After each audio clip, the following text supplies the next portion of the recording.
Assalamualaikum warahmatullahi wabarakatuh. Perkenalkan, nama saya Fitia Nabila Rabbani dari kami daerah Jakarta Selatan. Di sini saya akan menjelaskan sedikit buku yang sudah saya baca, yaitu Fikih Tamkin. Bukunya seperti ini. Nah, mungkin akan singkat saja. Outline pembahasannya itu yang pertama, apa sih yang disebut dengan tamkin, intinya definisi. Terus yang kedua, macam-macam tamkin dalam Al-Quran, terus syarat-syarat tamkin dan sebabnya. Terus yang ketiga, fase tamkin dan tujuannya, dan yang terakhir adalah penutup gitu.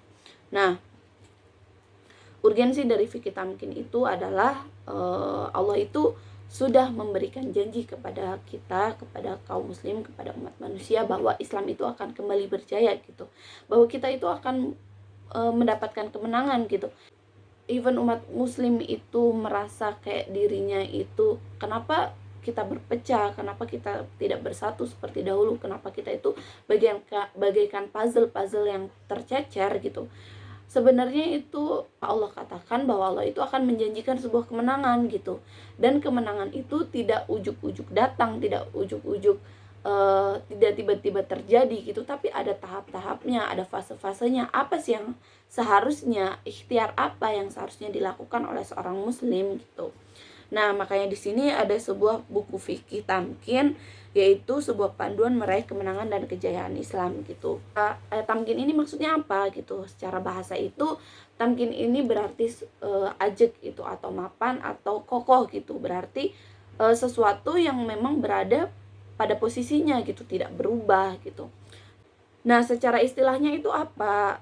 Tamkin ini tujuan paling utama dari semua item-item kerja demi Islam gitu.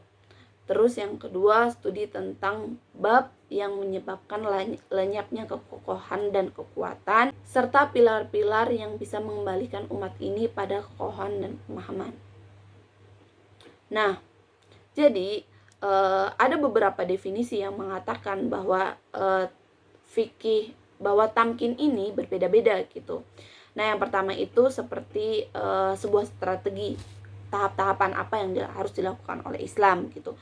Terus yang kedua itu sebab yang menyebabkan lenyapnya kekuasaan umat ini dan bagaimana umat ini kembali bersatu gitu.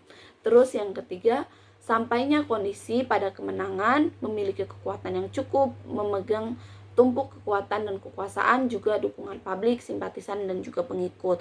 Berarti artinya tidak ada lagi fitnah di muka bumi ini gitu. Berarti semua umat ini menjalankan sebuah sistem yang memang sudah digariskan oleh Islam gitu. Nah, yang teman-teman lihat pada hari ini adalah kita itu sebagai umat tapi tidak merasakan gitu. Semua umat, semua manusia di muka bumi ini menjalankan sistem-sistem yang sudah Islam tetapkan gitu. Kan tidak gitu. Macam-macam tamkin di dalam Al-Quran itu adalah penyampaian risalah dan penunaian amanah. Ini ada 4 ya, ada 4 macam tamkin yang sudah dijelaskan di dalam Al-Quran. Yang pertama itu penyampaian risalah dan penunaian amanah. Yang kedua, binasanya orang-orang kafir dan selamatnya orang-orang mukmin.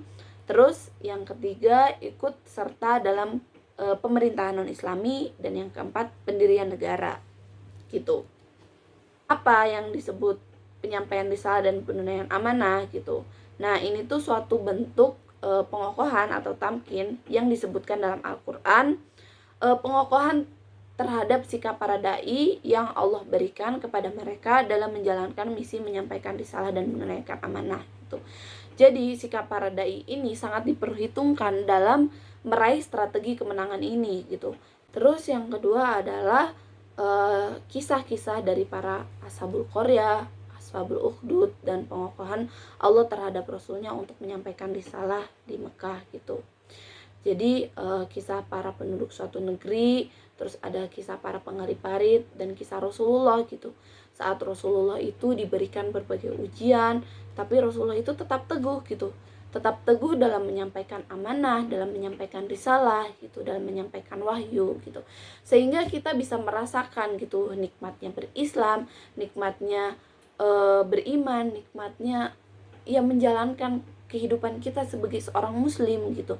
Karena itulah yang dilakukan oleh Rasulullah saat itu. Terus binasanya orang-orang kafir dan selamatnya orang-orang mukmin serta kemenangan mereka dalam peperangan. Nah, di sini ada kisah-kisah. Yang pertama kisah selamatnya Nabi Nuh dan binasanya kaumnya. Terus yang kedua kisah Musa dan Fir'aun, kisah Talut bersama Bani Israel dan Rasulullah bersama kaumnya gitu. Ya itulah ya. Orang-orang kafir itu,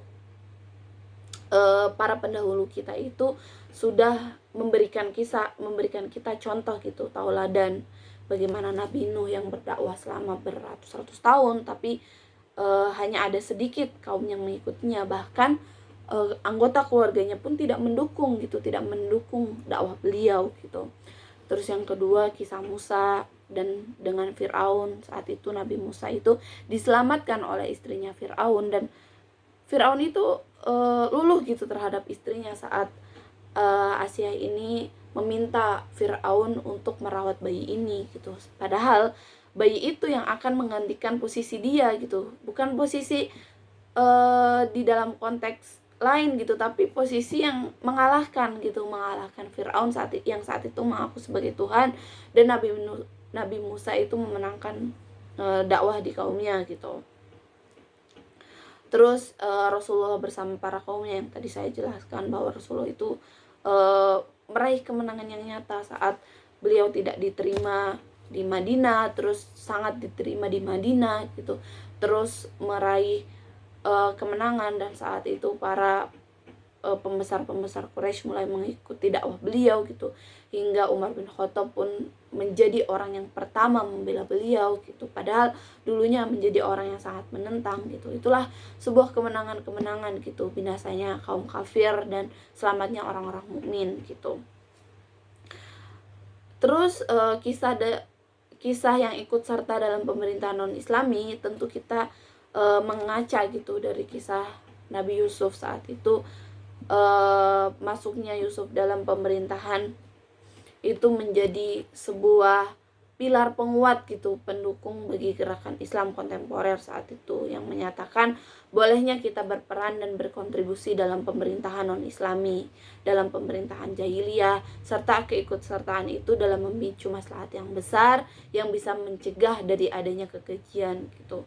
Dan itu menjadi sebuah role model kita gitu saat Nabi Yusuf itu ikut serta dalam pemerintahan non-Islami gitu. Jika keikutsertaan kita itu bisa mencegah adanya kekejian gitu, maka kita dibolehkan untuk berpartisipasi dalam pemerintahan non-Islami. Terus pendirian negara itu ada kisah dari Tamkin saat Allah meneguhkan hati Nabi Daud dan Nabi Sulaiman gitu, dan Nabi Sulaiman pun berdoa gitu, ya Allah berikanlah aku kekuasaan yang tidak ada tandingannya gitu, dan Allah memberikan kekuasaan itu kepada Nabi Sulaiman gitu.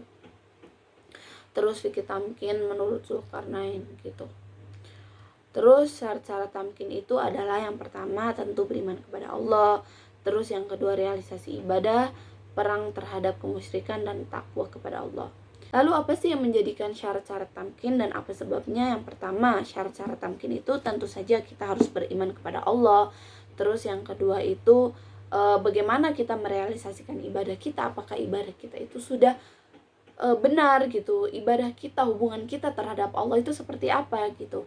Terus yang ketiga, bagaimana kita memerangi kemusyrikan di sekitaran kita gitu, bagaimana kita tidak diam terhadap kezoliman. Terus yang keempat, takwa kepada Allah. Terus sebab-sebab tamkin yang pertama itu adalah pemerintah itu mengambil ikhtiar dan anjuran Al-Quran untuk persiapan. Terus sebab maknawi dan sebab material gitu. Nah, sebab maknawi itu adalah persiapan individu kita gitu, persiapan kita dalam meraih kemenangan itu seperti apa gitu. Terus yang kedua, kiadah atau kepemimpinan yang robbani, kepemimpinan yang hanya tertuju kepada Allah. Kita itu memimpin karena memang bukan karena keinginan duniawi gitu, bukan karena ingin kita mendapatkan kekuasaan duniawi, tapi karena bagaimana cara kita itu untuk meraih kemenangan gitu, untuk Islam itu tetap berjaya di muka bumi ini gitu. terus memerangi sebab-sebab perpecahan dan mengambil akar persatuan dan kesatuan gitu. Apa yang menjadi sebab-sebab materialnya? Yang pertama konsentrasi, spesialisasi, dan pusat-pusat riset gitu. Jadi kita harus turun ke lapangan seperti apa yang terjadi gitu. Terus yang kedua perencanaan dan manajemen, terus persiapan ekonomi jelas itu harus, terus habis itu persiapan dalam bidang informasi, dan yang terakhir adalah persiapan dalam bidang keamanan gitu. Nah, untuk meraih fase kejayaan itu ada fase dakwah dan pengenalan Islam, fase pemilihan analisir yang akan memikul misi dakwah gitu, terus penerapan, terus bagaimana meraih kejayaan tersebut gitu. Terus tujuan-tujuan tamkin itu adalah pembentukan masyarakat Islam, penyebaran dakwah Islam. Pembentukan masyarakat Islam itu seperti apa? Nah, pendirian pemerintahan Islam dan pilar-pilar serta undang-undangnya, sistem hukum syar'i, kekuasaan yang soleh dan rakyat yang baik, penegakan asas-asas Islam itu musyawarah, keadilan, kesetaraan, kebebasan gitu. Kebebasan dalam mengkritik, kebebasan dalam stabilisasi gitu. Bagaimana sistem demokrasi itu merupakan sebuah oposisi gitu, oposisi dalam pemerintahan, karena pemerintahan itu seharusnya ada menjadi bagian yang menyeimbanginya gitu, tidak serta-merta mengikuti saja, tapi ada bagian yang mengkritik, ada bagian yang menganalisis dan sebagainya gitu.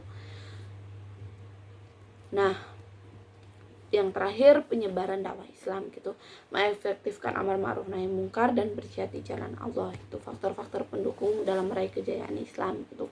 Nah, sebagai umat muslim, sebagai para generasi tamkin, kita tuh harus yakin gitu bahwa kita itu bisa menjadi penerus penerus dakwah ini gitu. Kalau bukan kita siapa lagi gitu. Kalau kita tidak ingin masuk ke dalam sistem politik, ikut serta dalam pemerintahan, maka bagaimana cara kita meraih kemenangan-kemenangan tersebut selain dalam faktor internal gitu. Kita juga harus memiliki kekuasaan dalam faktor eksternal gitu, seperti kita ikut serta dalam perpolitikan gitu. Itu kan tidak dilarang gitu. Bahkan Islam, umat muslim itu memang harus berkuasa gitu kita, karena kalau orang-orang Islam itu hanya untuk kepentingan dirinya dan hanya untuk ibadah dirinya gitu, bagaimana kita menjalankan ibadah-ibadah sosial kita gitu, bagaimana kita menstabilkan gitu kezoliman yang ada di muka bumi ini, bagaimana kita akan memeranginya gitu. Karena kita itu adalah penerus dakwah, kita itu adalah generasi yang akan membuat Islam itu kembali berjaya di muka bumi ini gitu. Mungkin itu saja dari saya, kurang lebihnya mohon maaf. Wassalamualaikum warahmatullahi wabarakatuh.